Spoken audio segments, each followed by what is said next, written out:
ยอรบูนันยองเซโอสบายดีทุกคนในวิดีโอนี้เนาะเราจะมาเว้าเกี่ยวกับไวยากรณ์อิมนิดาอิมนิกะซึ่งว่าอิมนิดา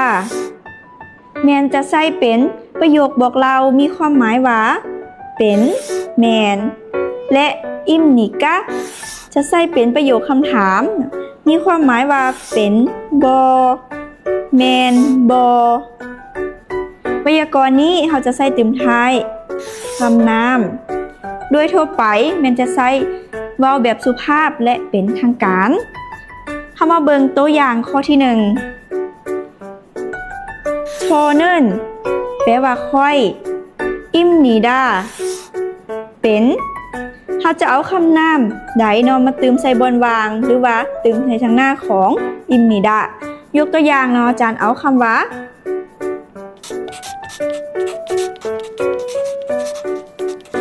ฮักเซ้ง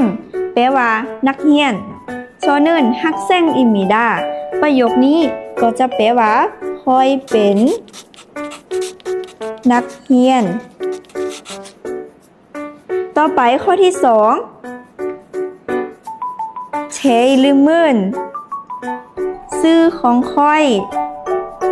อิมนิดาแมนเฮาซื้อของเฮาเนาะตืมใส่บนวางสมมุติอาจารย์ซื้อว่า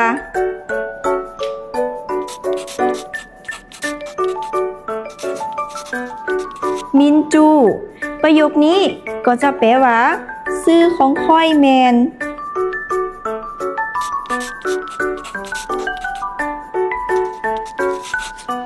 มินจูต่อไปเนาะประโยคที่3กรณีเป็นประโยคคำถามเราจะใช้เป็นอิมนิกะมีความหมายว่าเป็นบอถ้าเราจะถามว่าเป็นคนลาวบอ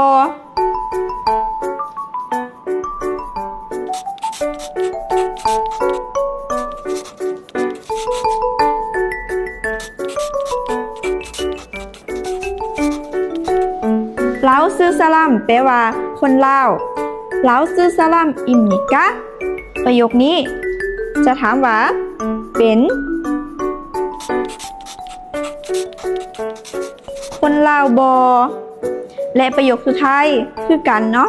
เป็นอิมนิกะเราจะใส่หยังตัวอย่างอาจารย์เอาคำว่าคาบัง